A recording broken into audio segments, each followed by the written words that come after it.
네. 자, 그 비대가 아메리칸 스탠다드라고 해서 미국 표준 규격으로 나온 거 아니냐 그러시는데 미국 병기는 다른가?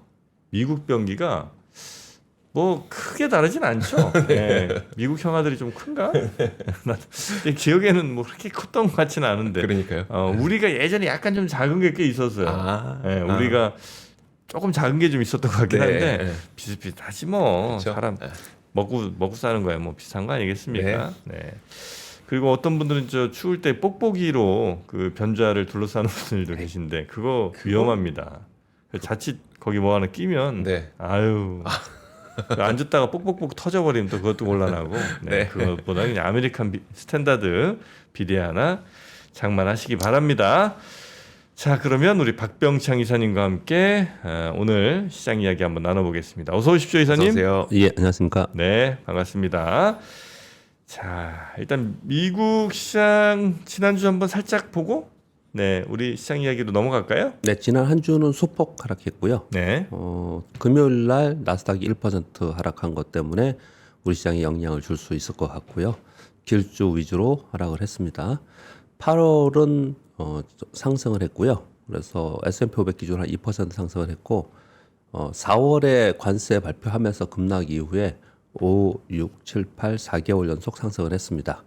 그런 가운데 9월을 지금 맞이하고 있어서 9월은 좀 부진하지 않을까라는 게 지금 월가의 자료들을 보면은 대부분 이제 그렇게 얘기들을 많이 하고 있습니다.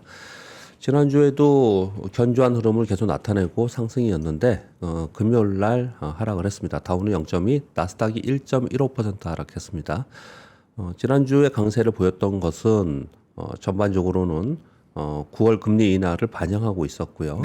그런 가운데 S&P 500이 6,500포인트를 넘기면서 역사적 신고가를 경신했었고요. 엔비디아 실적 발표가 주 후반에 있었습니다. 그것은 이제 우려도 있고 기대도 있고 이제 변동성만 있는 그런 상황이었습니다. 그런데 금요일 날 하락을 한 거예요. 금요일 날 하락에 두 가지 이유가 있었습니다. 월가의 자료들 뉴스에 나오는 거 보면은 알리바바에서 차세대 AI 칩 자체 제작에 성공했다. 이런 부분들 때문에 미국의 반도체 주도로 기술들이 하락했다. 이렇게 설명을 하고 있거든요. 그런데 이제 그 하락하는 종목들의 면면을 보면은 장비 부품주들이 많이 하락을 했어요.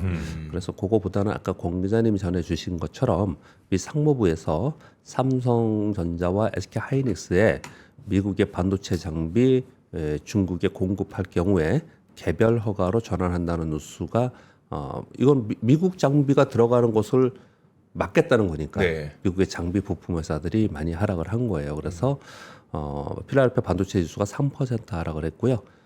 비트코인 선물도 약 3% 가까이 하락해서 비트코인은 꽤 많이 하락했어요. 사실 고점 대비. 지금 12만 달러 위로 갔다가 지금 10만 달러 근처까지 떨어져 있는 상황에 있고요. 그래서 종목들은 길주 위주로 좀 하락을 했습니다. 이 내용에 대해서는 뉴스를 먼저 추가 설명을 좀 드리도록 하겠습니다. 오늘 우리 시장에 영향을 줄 것이고 어떻게 해석을 해야 될지 뭐 이런 부분들 때문에 그렇습니다. 알리바바가 AI 칩 자체 개발 및 시험 중이다라는 보도가 미국 시장이 열리는 동안에 나온 거예요. 그래서 중국 기술 기업들이 H20에 대체할 제품의 개발에 집중하고 있다라는 거예요. 그리고 그 전부터 중국 정부에서는 공공 소유의 데이터 센터의 집 절반 이상을 이건 해외에서 사지 말고 중국 업체로부터 공급받아라라고 얘기를 하고 있는 상황이었습니다. 이런 뉴스가 나오면서 지난 금요일 날 필라델피아 반도체 지수 구성 30개 종목 중에서 29개가 모두 하락을 했고요.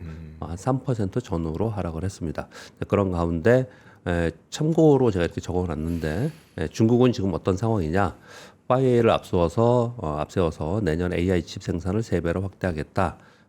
그리고 화웨이는 AI 칩 전용 공장을 중국 내에 3곳을 신설하고 SMIC는 7나노 반도체 생산을 2배로 확대하고 창신 메모리는 HBM3 샘플 테스트를 하고 있다. 이런 와중에 이 얘기가 나온 거니까 정말 빠른 속도로 쫓아오고 있고 이러다 보면은 그래 전반적으로 미국 제품이 중국에 들어가는 것이 좀 부진하지 않겠냐라는 게 기저에 있는 거고요.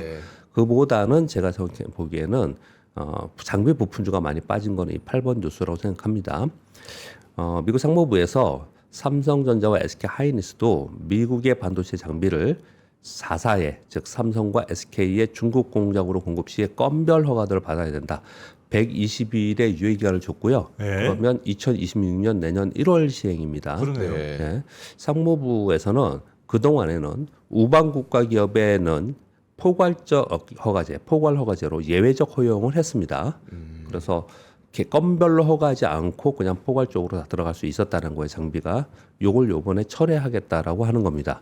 그래서 국내 반도체 기업에는 중국 공장의 시설 업그레이드가 어렵지 않겠냐. 그러면 저사양만 가지고 거기서 경쟁력이 있겠냐라는 우려가 나온 거고 네. 미국의 부품 장비 업체들은 못 들어가는 거잖아요. 네. 그러니까 이제 가장 먼저 피해요, 거기는. 그래서 거기서 많이 빠진 거고요. 그리고 이제 중국에서는 이 상황을 가지고 글로벌 공급망을 불안정하게 만드는 조치이다. 그래서 우리 중국 입장에서는 필요한 조치를 취할 것이다. 이렇게 바로 응대했습니다. 근데 지금 아직 4개월 정도의 후에 시행을 하지만 네. 그 사이에 또 어떤 협상이 있을지 모르겠지만 기본적으로 이 부분에 대해서는 미국의 장비 부품사들의 피해 그리고 우리나라 기업이 딱 찍어서 삼성전자와 SK 하이닉스의 향후 성장에 대한 노이즈 네. 이런 것들이 발생이 좀 된 겁니다. 그래서 금요일날 미국 시장이 반도체 장비 부품주가 많이 빠졌고요.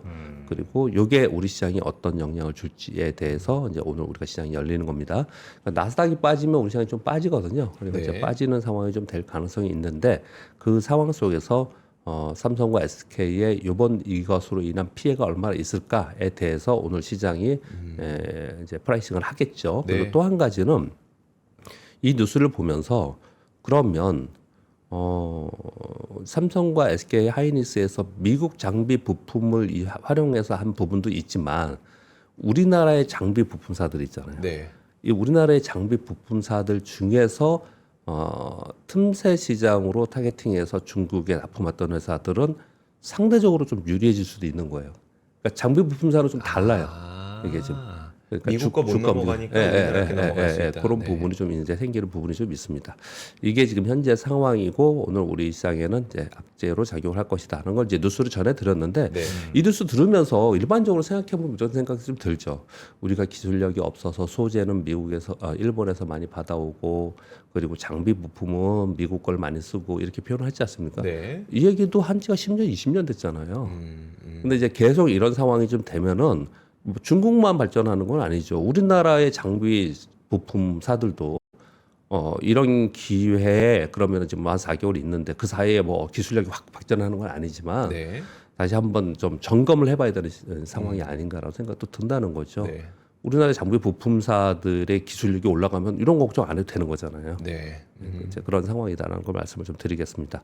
그래서 오늘 이게 어느 정도의 가격 프라이싱을 할지에 대해서 오늘 이제 우리 주가가 좀 움직일 건데 일단 9월에 대해서 걱정을 하고 있는 상황 속에서 이런 일들이 벌어졌기 때문에 우리 시장은 지금 이제 넘어가면은 3,186포인트, 3,200포인트 위로 올라가서 7주 연속 거의 2달 동안 여기에 있는 상황입니다.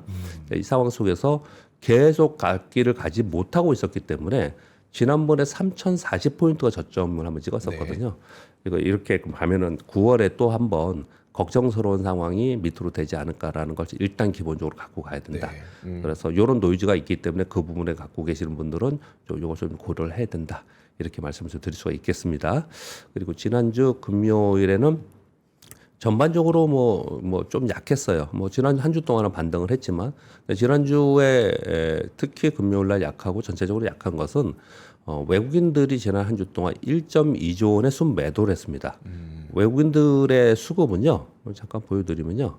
5월에 1조 사고 6월에 2조 사고 7월에 6조 원을 샀습니다. 네. 근데 이번에 8월에 1조 6천 원을 판 거예요. 그러니까 이제 8월에 많이 팔다 보니까 8월에 전체적으로 시장은 이걸 먼저 보여드릴게요. 이게 7월 11일이에요. 이게 6월 3일입니다. 우리 대선. 네. 이게 7월 11일이거든요. 이 이후에는 그냥 이러고 있었던 거예요.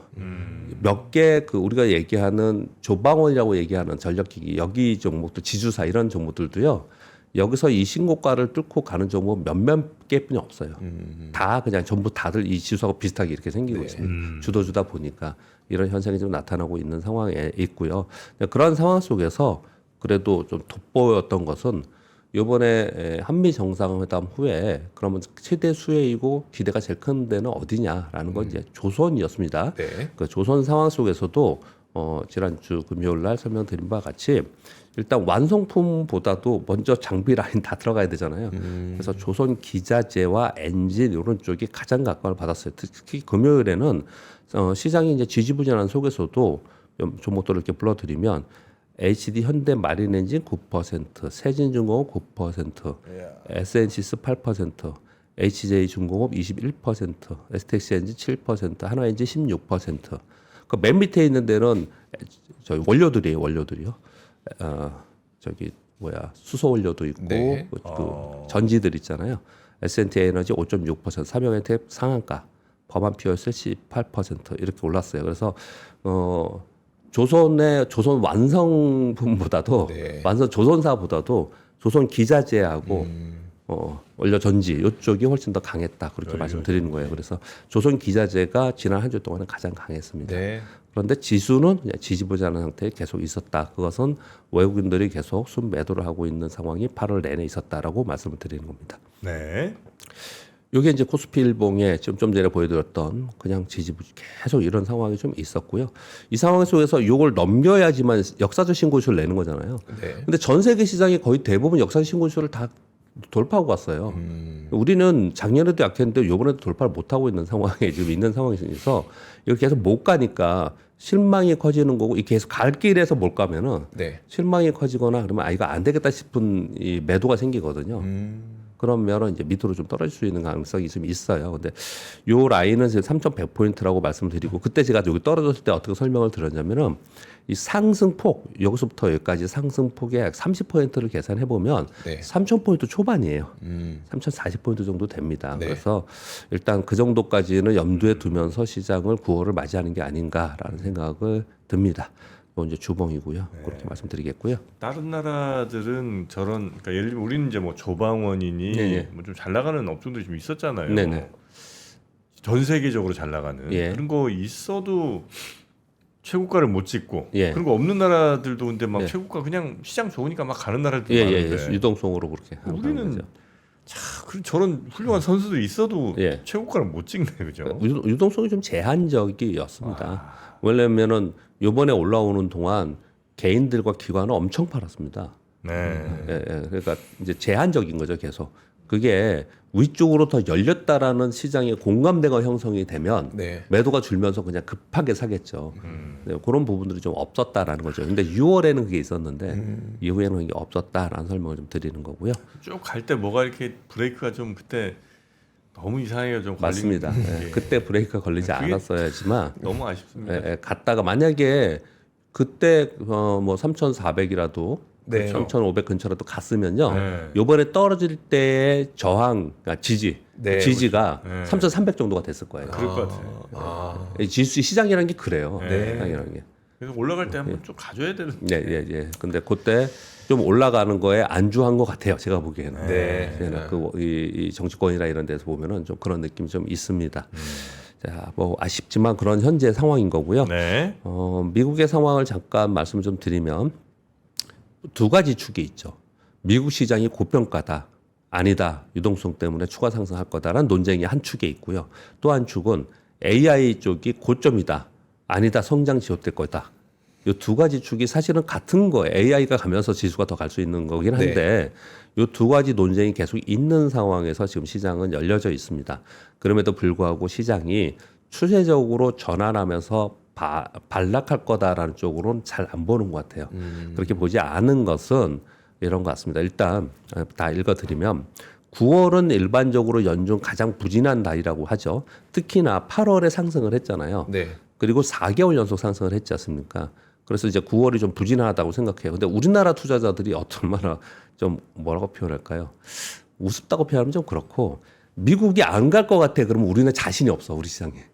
그러니까 미국이 지금 계속 9월에 안 좋을 것 같다는 생각을 우리나라 투자하시는 분들이 생각을 하면서 해요. 그런 부분이 영향이 좀 있어요. 그런데 여기서 이제 좀 부진한 거냐 아니면 추세 전환하느냐 요 고민을 하는 거잖아요. 그런데 월가에서는 그럼 추세 전환하면서 하락 추세로 전환할 악재가 뭐가 있냐라는 거예요. 또 네. 그런 것들은 없지 않겠냐. 그래서 월가에서는 9월에 만약에 하락 변동성이 발생한다면 매우 좋은 매수 기회가 될 것이다. 요게 지금 8월 말에 9월 전망 제가 쭉 몇 가지를 읽어보니까 네. 그런 내용들인 것 같고요. 그러면 이제 이게 추세 전환하지 않고 이후에 또 다시 상승할 수 있는 시장의 근거, 시장의 믿음은 뭐냐? 그것은 트럼프 대통령의 정책인 거예요. 금리나 대표적으로 그리고 유동성 확대 정책이 전체적으로 시장 강세를 유지하지 않을까라고 보는데 그 와중에 이번 8월에 소위 그 성장주들이 좀 주춤주춤하는 사이에 그런 사이에 8월에 S&P 500이 1.9% 올랐거든요. 러셀 2000지수가 7% 올랐어요. 그러니까 다른 쪽의 수익률 키 맞추기 또는 못 오른 종목 중에서 시장에서 단지 소외되었기 때문에 못 오른 게 있지 않느냐 네. 이런 걸 찾아서 좀 거래하는 그런 상황인 것 같아요. 그런데 이게 사실 정형적인 겁니다. 시장은 상승 시장, 하락 시장, 상승 후 박스권 시장, 하락 후 박스권 시장 그리고 뭐 테마 시장 이렇게 분류를 많이 하거든요. 네. 근데 미국은 지금 상승 후 박스권 시장이에요. 상승 후에 박스권이라는 얘기는 더 못 간다는 얘기는 시가총액 상위 종목이 못 간다는 얘기거든요. 네. 근데 박스권에 있다는 얘기는 빠지지도 않는다는 얘기야, 걔들이. 네. 그러면 나머지 수익률 게임이 벌어지거든요. 그래서 조목장세가 벌어져요. 이게 사실은 개인 투자자들한테도 나쁘지 않아요. 좋거든요. 근데 우리 시장이 그렇게 됐으면 하는 바람인 거예요, 지금. 근데 과거에도 그런 적들이 좀 있었습니다. 대표적으로 제가 지난주가 지지난주 한번 설명을 드렸는데 우리 2000년도에 팬데믹 이후에 저 밑에서부터 3,316포인트까지 올랐잖아요. 네. 네. 그리고 약간 밀려서 3,000포인트 전후로 왔다 갔다 했지 않습니까? 네. 아니죠. 3,000 전후도 아니 3,200포인트에서 네. 계속 있었거든요. 그게 곧바로 빠지지 않았어요. 언제까지 있었냐? 2021년 7월, 8월까지 계속 거기 있어. 박스권에 있었어요. 그 당시에. 네. 이미 한번 올라온 지수가 그냥 추세 바로 내려오지 않거든요.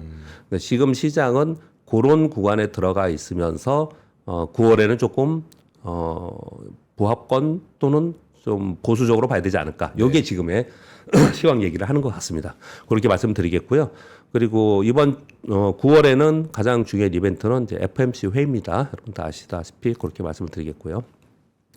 우리나라는 박스권에 계속 있습니다. 이 박스권 속에서 그러면 뭘 기다리냐? 새로운 모멘텀을 계속 기다리는데 우리나라의 새로운 모멘텀이라는 게 이런 거잖아요. 갑자기 경기가 막 좋아져서 GDP 성장률이 막 올라가. 뭐 금리 인하를 뭐 파격적으로 해. 뭐 이런 것들에 대한 기대감이 없지 않습니까? 네. 그러다 보니 우리 시장은 역시나 정책을 기다리고 있는 그런 상황이 네. 아닌가. 이렇게 좀 표현을 좀 드리도록 하겠습니다. 이게 지금 S&P 500이 월봉 4개월 연속 상승한 건데요. 제가 이제 뭐 뭔가 좀 의미를 있는 차트들이 있어서 몇 가지만 말씀드리겠습니다. S&P 500이 월봉에 4개월 연속 상승했어요. 그리고 이제 9월 맞이한다는 말씀을 드리는 건데 얘가 신고 지수 내면서 굉장히 센 거잖아요. 4개월 연속 상승이요. 네. 이게 엔비디아입니다. 엔비디아가 금요일 날 이게 빠진 게 아니에요. 엔비디아 가만히 보면 8월 고점을 돌파를 못 하고 있는 상황입니다. 이게 이 얘기 뭐냐면 시총이 다른 거하고 2등하고 1조 달러나 차이 나는 그냥 단연코의 1등이잖아요. 네. 근데 엔비디아가 이러고 있었다라는 거예요. 그럼 다른 데서 뭐가 올라온 거죠. 그래서 그 러셀 2000주가 더 많이 오르고 이런 걸 설명을 드리는 건데 뭐 대표적인 것 중에 하나가 예를 들어서 애플입니다. 이건 애플의 월봉이에요. 애플은 8월에 이만큼 올랐어요. 제가 생각하기에 미국에 지금 9월에 여기서 많이 안 빠지고 버틸 수 있으려면 제가 보기에는 엔비디아나 이런 걸로 하는 게 아니고 애플, 그 밑에 있는 마이크로소프트, 네. 아마존 얘네들이 상대적으로 올라올 가능성이 있어요. 왜냐하면 유동성은 있는데 상대적으로 얘가 더 오르면 그쪽이 추종하고 이 패시브 네. 자금들이 움직이기 때문에 만약 그렇게 돼야지 지수가 거기에 멈춰져 있는 거예요. 네. 그래서 상대적으로 다른 쪽으로 수급이 조금씩 움직이고 있는 부분은 있었다. 요 설명을 좀 드리는 거고요. 요거 달러 인덱스의 월봉입니다. 요걸 보여드리는 이유는 달러 인덱스가 저 위에서부터 있는 동안에 트럼프 대통령이 되고 나서 이렇게 빠졌잖아요. 그리고 밑에 간다라는 보고서도 막 나오고 그랬는데 그렇지 않고 여기 계속 있지 않습니까? 네. 그래서 달러는 여기 있을 가능성이 되게 높거든요. 근데 예를 설명드리는 이유는 우리 원화 때문에 그래요. 제가 노란색으로 아침에 이렇게 쭉쭉 컸는데 잘 보세요. 이 작년입니다. 작년에 9월서부터 시작을 해서 연말까지 정말 많이 올랐어요. 정치적 노이즈도 있었고요. 네. 그리고 왔다 갔다 하는 시기가 있었죠. 그러다가 올해 4월서부터 쫙 빠졌죠. 네. 그리고 다시 반등해서 왔다 갔다 하고 있죠. 우리 지수 볼게요. 작년에 7월서부터 계속 우리 시장만 빠졌죠. 네. 다른 시장 다 신고 지수인데 우리만 빠졌잖아요. 근데 중간에 왔다 갔다 했죠. 그러다가 4월 이후에 우리 원화가 강세가 됐죠. 네. 쫙 올랐죠. 네. 그리고 지금 왔다 갔다 하고 있죠. 이게 우리 시장은 이 원화 환율하고 거의 대칭됩니다. 네. 그러네요. 거의 대칭돼요. 이게 보시면은 늘 얘기하는 거 우리가 늘 알지만 계속 뉴스를 듣고 막 관세 얘기 듣고 다른 거 듣고 반도체 얘기 듣고 막 이러다 보면은 시장에 대한 흐름을 보는데 시장은 금리와 환율, 특히 우리나라로 환율에 거의 대칭하면서 매칭되면서 움직여요. 네. 그럼 우리나라 환율이 어떻게 될 거냐를 보면은 좀 이해가 되는 거잖아요. 그래서 우리나라 환율이 여기서 1,400원 위로해서 이렇게 위로 쭉쭉 다시 올라갈 상황이다. 그럼 얘는 빠질 수 있는 거고 네, 네. 얘가 밑으로 더 갈 수 있겠다. 그러면 얘는 더 올라갈 수 있는 거라고 그냥 단순하게 생각해 보면 이것만 보면 그렇게 네. 해석할 수 있잖아요. 근데 보세요. 우리나라가 원화가 지금 이 1,300원을 1,350원 깨고 여기 한 지금 1,380원인데 1,360원이 여기 있네요. 저점이 여기였었거든요. 1,350원이요. 네. 이걸 깨고 밑으로 내려가겠습니까? 지금 환경이 우리나라가 갑작스러운 원화 강세 원화 강세. 어떻게 하면 될까요? 아니, 뭐 그럴 일이 별로 그럴 일이 없죠. 없어요. 없습니다. 아. 네. 그럴 일이 별로 없습니다. 그런 일이 만들어지는 게 인위적으로 만들어지지 않는 이상 네. 그럴 일이 별로 없어요. 그러니까 시장이 아주 강하게 갈 만한 게 없다는 거예요. 그래서 자꾸 정책 그러는 거예요. 그 얘기를 지금 하는 거고요. 그러면 이 위에 1,400원 위로 갈 개연성에 어떤 건 있느냐? 이거는 우리나라 자체적으로 있는 문제보다는 외부의 영향을 받는 거거든요. 네. 그래서 외부 시장을 모으는 거예요. 지금 현재는 여기 갇혀 있는 거고 그게 우리 시장이 그대로 여기 있는 거다. 그렇게 보시면 좀 될 것 같습니다. 설명을 드리겠고요. 이게 코스피의 월봉입니다. 우리나라 코스피 월봉이 뭐 꺾였거나 뭐 이런 부분이 현재는 아니에요. 지금 현재는 아닙니다. 네. 우리 8월에 지금 아래 꼬리 달리면서 작은 뭐 음봉이었지만 뭐 신고지수를 앞두고 있는 상황이기 때문에 힘은 있습니다. 힘은 있는데 그 힘을 모멘텀으로 가서 심리적인 호조로 만들어줄 수 있느냐에 달려 있는 건데 그건 외부 요건도 있고 내부 요건도 있죠. 그런 것들을 좀 기다리면서 지금 8월 지나고 9월도 지금 맞이하고 있는 상황이라서 사실 조금 관망권위가 더 있지 않을까라는 생각을 좀 듭니다. 자, 뉴스 시간이 꽤 갔나요? 말씀 좀 드릴게요. 이거는 뭐 직접적으로 우리 시장에 영향 부분 뭐 시장에 영향을 줄 것 같지는 않지만 그래도 우리는 알고 있어야 되는 흥미로운 뉴스죠. 일단 미국 항소법원에서 그 트럼프 관세에 대해서 불법적이다라고 한번 했었잖아요. 네. 그래서 이게 원심에서 이거 불법적이다 다소 이렇게 얘기를 했습니다. 그래서 항소를 해서 항소법원에 가서 트럼프의 관세에 대해서 다시 재판을 받았는데 트럼프의 관세는 상당 부분이 불법이다 해서 원심을 인용했습니다. 그대로. 네. 국제비상경제권한법을 근거로 한 트럼프의 관세 정책은 권한을 넘어선 불법이다. 이렇게 얘기했어요. 그러면 결정 난 겁니다. 네. 그러면 이제 효력 정지가 바로 되는 경우도 있잖아요. 그런데 어떻게 했냐면 10월 14일까지 이 판결을 효력 정지한다라고 했습니다. 이유들은 지금 이제 뉴스를 나오는 거 보면은 항소할 거 아니에요, 대법원에. 네. 그 대법원에 항소하는 시간적 여유를 좀 준 거다 이렇게 보는 거고요. 트럼프 대통령이 곧바로 어떻게 얘기했냐면 연방 대법원의 도움으로 다시 미국을 위대하게 만들 수 있을 것이다 이렇게 얘기를 했습니다. 즉 대법원에 항소할 것이고 그리고 연방 대법원에서는 아마 자신의 손을 들어줄 거다 이렇게 네. 얘기를 하고 있는 상황인 거예요. 이것도 흥미롭죠. 사실 보면은 이게 전 세계가 시끄러운데 자기를 내부적으로는 이러고 있는 거예요 지금요. 이제 연방대법원이 대략 보수 대 진보가 6대 3쯤 되는 모양이더라고요. 네, 네, 그래서 트럼프한테 좀 유리한 판결을 내릴 거라고 트럼프는 이제 생각을 하고 있고 예, 그렇게 보는 또 거예요. 뭐 반대쪽에서는 아무리 뭐 보수라 하더라도 이건 네. 이제 법 자체가 이제 위반이기 예, 예. 때문에 보수들도 뭐 어쩔 수 없을 것이라는 얘기도 하는데 예. 만약에 연방까지 가서 트럼프가 지면 예. 아주 골 때리는 상황이죠. 진짜로. 만약에 우리도 네. 그동안 냈던 관세 뭐 이런 거 있을 거 아니에요. 네. 기업들이 냈던 관세 뭐 이런 것들. 그거 다시 반납해야 된다는 거. 돌려줘야 될 가능성도 네, 있는 거잖아요. 네, 다시. 불법 행위에 의해서 네, 네. 피해를 본 거니까. 네, 네. 그런 상황을 미국 정부가 만들까. 그리고 또 우리는 그들 걱정보다도 그렇게 되면 우리는 관세가 없어지니 좋아지는 걸까요? 아, 관세가 없어지면 네. 좋은 거 아니에요? 자본시장이 혼란이 생길 거라는 걸 걱정을 더 많이 해요. 이게 지금 주식시장이 엄청 혼란이 생길 거다. 네. 라는 걱정도 또 한편은 막 해요. 그렇죠. 그 부분 보면. 근데 지금 저것도 법이 여러 개잖아요. 뭐 무역확장법 300 몇 조, 뭐 200 몇 조. 근데 그거랑 상관없이 그 국제 비상 경제 권한 법을 근거로 한 관세만 포함이죠. 예, 상호 관세만. 여기 밑에 있는 자동차, 철과 알루미늄 등의 품목 관세는 무역 확장법을 했기 때문에 이거는 우리 상관없다 이거라. 이건 상관없고. 예, 이렇게 지금 얘기 나왔고요. 그리고 독일 총리가 마크롱과 이제 만나서 이제 회담을 한 후에 공동 회견을 했는데 진짜 좀 세게 원익을 세게 했습니다. 푸틴이 오늘이죠. 9월 1일까지 젤렌스키를 만나겠다고 말하지 않는다면 푸틴은 트럼프를 갖고 논 거다. 이렇게 회견을 해서 이렇게 기자한테 이렇게 얘기를 했습니다. 네. 와. 그러니까 백악관에서 화가 났어요. 이거 이제 화가 나서 이제 맞대응하고 그랬는데요.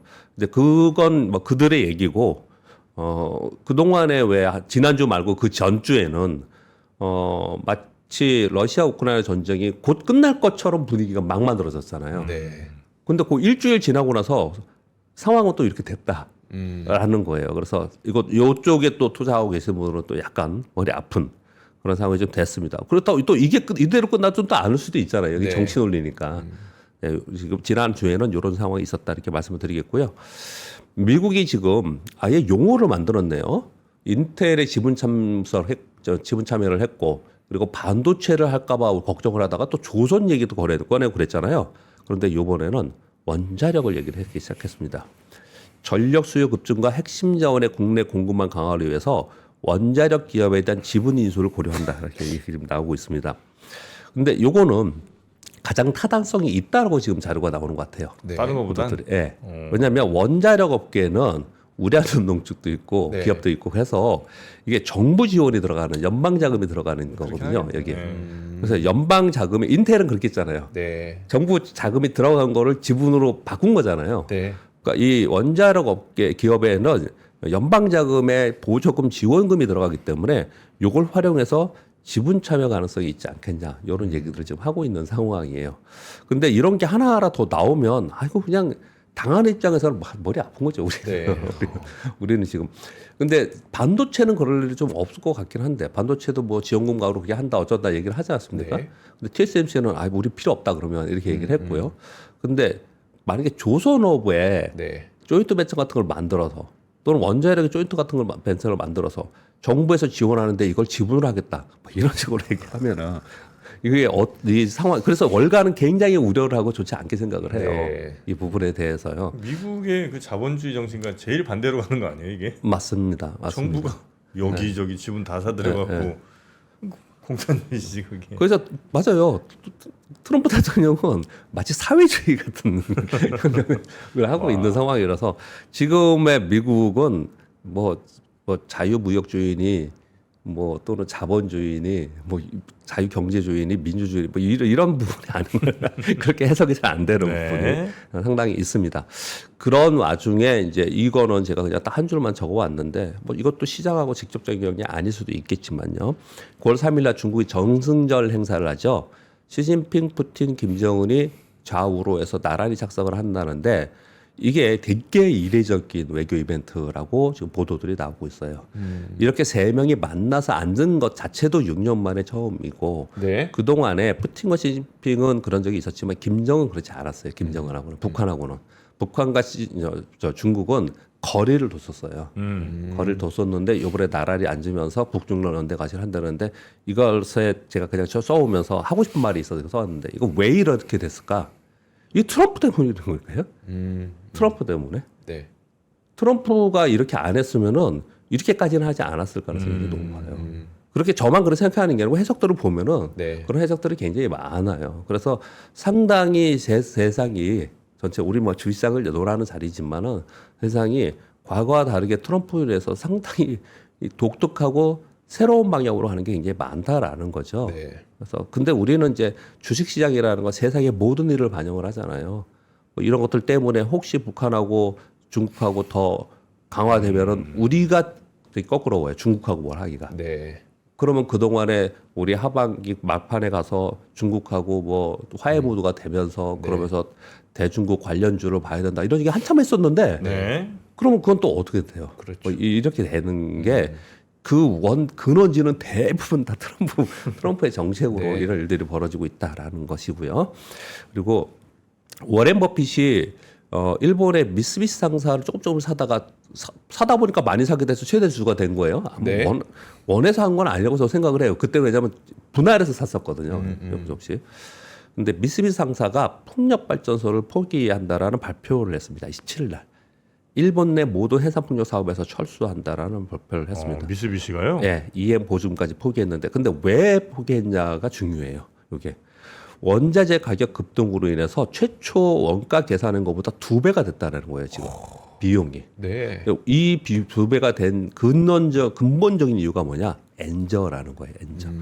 엔저 효과로 인해서 도요타 등 수출 기업은 굉장히 성장을 했지만 네. 내수 기업들이 굉장히 안 좋아졌고 또 일반 국민, 서민들은 물가 상승으로 해서 굉장히 악화된 상황이 지금 되고 있다라는 얘기 좀 하고 있는 거예요. 네. 아니 근데 그렇다고 아니 엔저가 예. 좀 있다고 이렇게까지 뭐 2배씩 이렇게 되지는 않았을 거 아니에요. 2배 계산해 보니까 2배라고 이 그래요? 보도 보면 2배가 달러로 결제하다 보니까 원자재 가격은 비싸졌는데 달러 때문에 달러 대비 엔화는 싸지니까 싸죠. 예. 겹으로 좀 비싸졌다는 그런가? 해석을 예. 실제 2배인지는 모르겠네요. 네. 근데 뭐 언제- 보도에 그렇게 예. 언제 그렇게 숫자 자체는 나오지 않았는데 네네. 이렇게 네. 지금 나와 있어서 이거 포기한다 이런 얘기들이 좀 있었고요.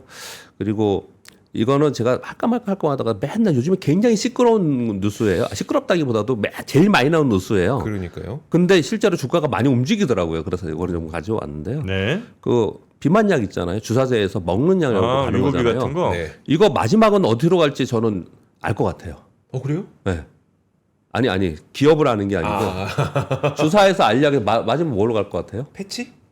주사에서 패치. 알약 다음에 패치도 있죠. 패치도 있죠. 주사에서 알약, 알약 네. 다음에 주사 알약. 여태까지 이 비슷한 경로로 계속 왔던 게 있어요. 여러 군데가 많이 있었습니다. 주사 필름 필름 붙이든지 필름이든지 소지하면서 아, 네네. 이렇게 여태까지 왔었어요. 많은 것들이. 네네. 많은 부분들이 이렇게 왔었는데 이번에 보니까 이 비만약도 그렇게 하고 있네요. 보니까 그래서 일랄릴리가 이게 유의미한 결과가 나왔다라는 보도가 있었죠. 한 1-2주 정도 이게 계속 있었습니다. 그러다 보니까 노보노리스크, 아스트라제네카, 머크 등도 다 이걸 하겠다고 하고 있고 국내 회사들도 이걸 하겠다라고 좀 하고 있어서 이게 뉴스가 굉장히 많이 나와서 저도 한번 이 뉴스를 좀 가져왔습니다. 네. 그리고 7번, 8번 뉴스는 아까 전해드렸고요.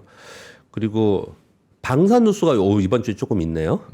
그 잠수함 프로젝트 있잖아요. 아, 네. 네네. 이게 조선 얘기를 했는데 조선 쪽으로도 얘기를 하지만 이 잠수함이다 보니까 이게 방산 안에 들어가 있는 거예요, 얘들이. 네. 방산 ETF나 방산주에 들어가 있는 거예요. 그래서 예전에 제가 2주 전인가에 왜 조선 ETF를 신규 출시하면서 거기에 방산주라 이런 게 막 들어가 있잖아요. 아, 예, 예. 같이. 네. 그러니까 얘네 기술이 같이 들어간다 이런 얘기를 그때 한 적이 있었어요. 그래서 아까 그때 댓글을 어떤 분이 보니까 그러면 조방원 ETF지 이렇게 얘기하시는 분이 있었어요 그때요. 네. 근데 요걸 방산으로 해석을 많이 하면서 그 하나오션과 HT 현대중공 원팀으로 이거 했다는 건 캐나다 수주 요거 말씀드렸지 않습니까? 네. 사실 이것만이 아니고 미국과도 뭐 MRO 이거 다 그리 있잖아요. 근데 그런 상황 속에서 핵심 엔진 부품과 장비 등 핵심 기자재가 기대된다라고 해서 이게 지난주에 가장 좋았었고요. 그런 가운데 두 번째 뉴스는요. 국내 증시에 처음으로 특정 업종에 2배 베팅하는 ETN이 출시된다는 거예요. ETF는 운용사에 출시하는 거, ETN은 증권사에 출시합니다. 네. 그 차이뿐이에요.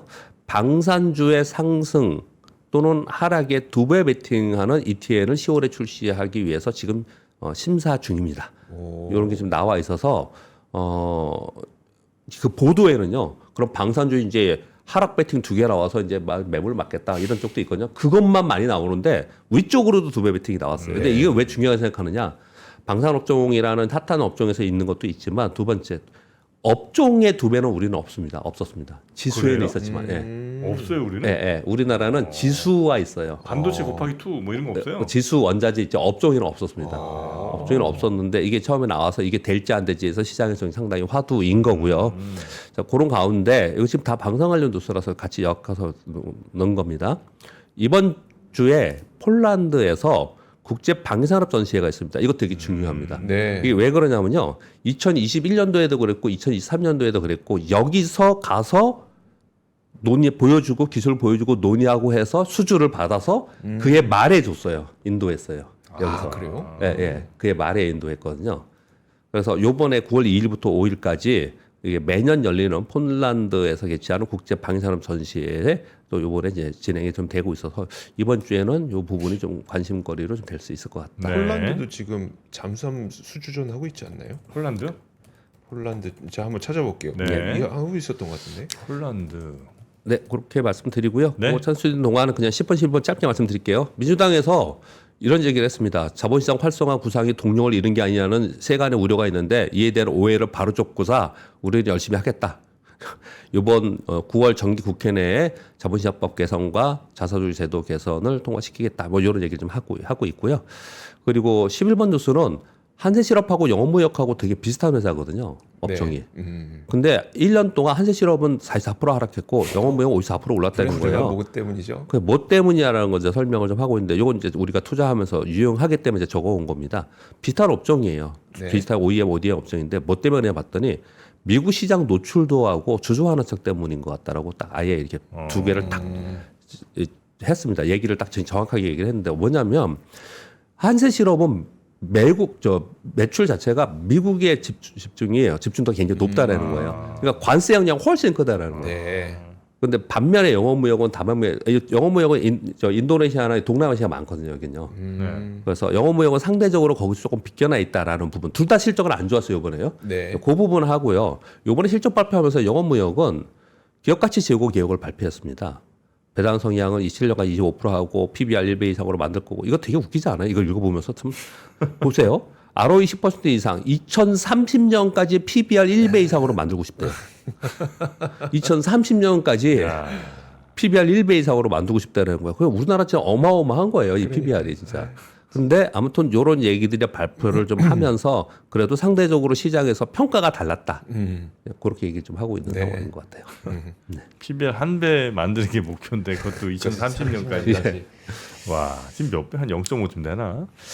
알겠습니다. 하여튼 네. 그런 비슷한 업종의 두 회사의 운명이 갈린 요거가 왜 그랬는가 분석하는 기사까지 소개를 해주셨고요. 폴란드도 잠수함 수주전 하고 있는 것 같습니다. 아, 그렇습니까? 네, 잠수함 네. 세척 도입하는 사업.